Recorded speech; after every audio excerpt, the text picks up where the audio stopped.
Hello! I'm going to be reading a book called Fur and Feathers, and this story is one of our science books, but as you can see by the cover, it is fictional.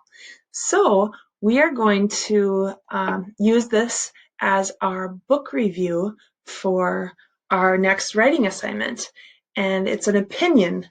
And my opinion is this is one of the best books to read because of its illustrations.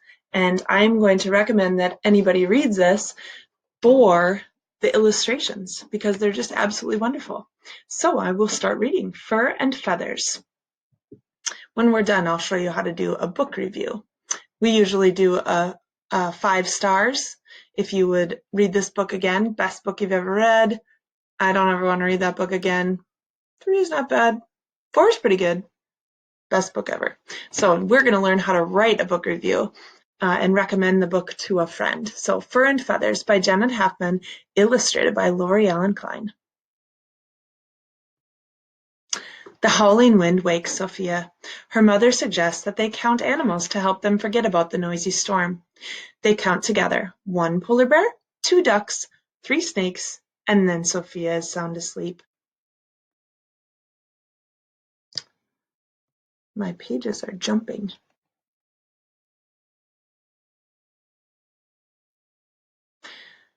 But in her dreams, the animals whirl with the whipping wind. Faster and faster they spin, till the wind blows them right out of their fur coats.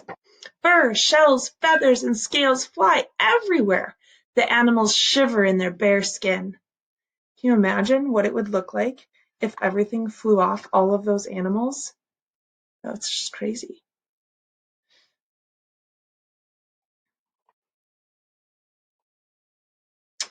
My slides are mixed up. Here we go. Don't worry, says Sophia. I'll help you stay warm. From her closet, she grabs every piece of clothing she owns. Push, pull, tug. She helps the animals fit tails, fins, and wings into her kid-size outfits. The animals are thankful, but they find it hard to walk, crawl, or fly, and they think they would look terribly silly.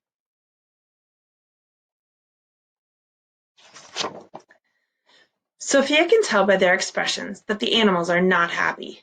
But what can she do? Then she remembers her grandma's huge sewing box, bulging with fur, feathers, and sequins. I can make new coats for all of you, just like your old ones, she exclaims. Form a line and tell me what you need. This is where our science falls in. What do animals need to survive? Well, their clothing is something that helps them. Their coverings. So fur, feathers help them fly.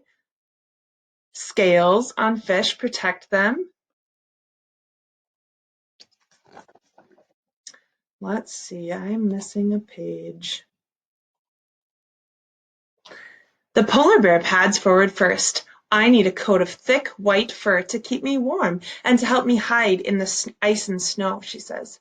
Snip, tuck, stitch. In no time, Sophia fashions a furry new coat for Polar Bear. Behind one ear, she sews a little red heart, but Polar Bear doesn't notice. Then it's Porcupine's turn. I feel lost without my prickly quills, she grunts. How am I going to protect myself? Sophia hunts through Grandma's sewing box for something sharp when, oh, suddenly, ouch! She pricks her finger in a pin. That's it, she says. Pins and needles. A few finger pricks later, Porcupine has a new brown fur coat bristling with pins and needles.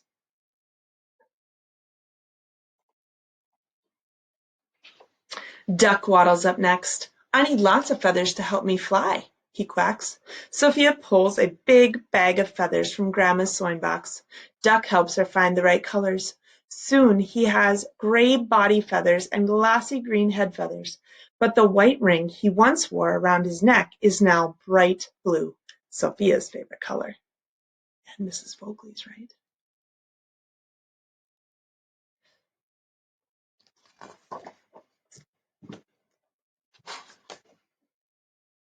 Frog hops up. I don't wear a coat over my skin, he croaks, but the wind whisked away my covering of slime. I need it to stay moist. Do you have any slime in there? Sophia checks, but there's no slime. Everyone thinks and thinks about what to do. But Frog can't think without hopping. Higher and higher he jumps, till his big eyes spy a tub of green slime on the toy shelf. Sophia pours the slime all over Frog, letting it ooze from head to toe. Happily slimed, Frog hops away into the night. The author uses words that just paint the pictures, and the illustrator does a wonderful job of making all of these illustrations, don't you think? "Can I be next so I can get back to the water?" calls Fish from the back of the line. Everyone steps aside to let her go ahead. "I need smooth scales so I can swish, swish, swish, lickety-split," she says. "And please slime me too." Sophia chooses sequins for the fish, all decked out in slimy, shiny sequins. Fish is not only the fastest, but the flashiest. "I wear scales too," hissed Snake, "but I need dry ones." Let's try these pinecone scales," said Sophia. Using light and dark ones, she creates a beautiful spotted pattern of overlapping scales. As a special touch, she adds a few bright yellow bows. Snake smiles when he sees the bows and slithers proudly away.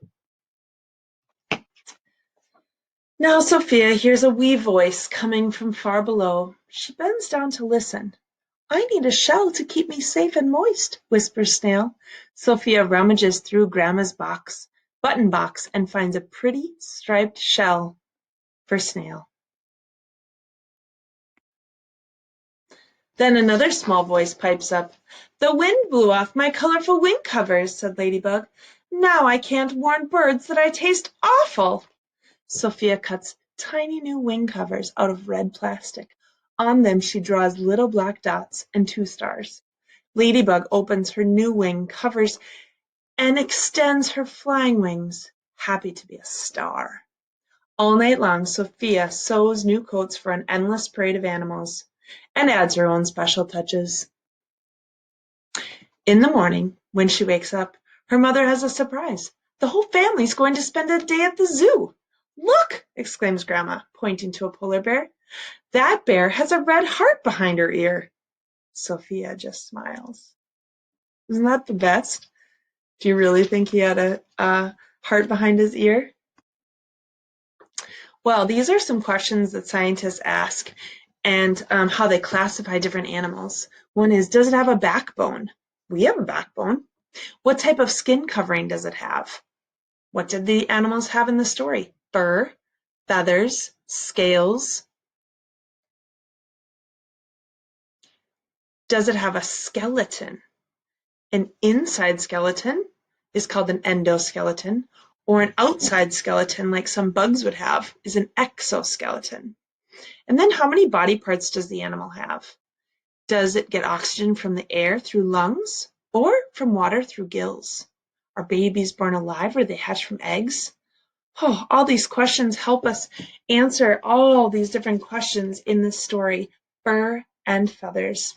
And I am going to suggest it for its marvelous illustrations. So we will begin writing about a book review for this story.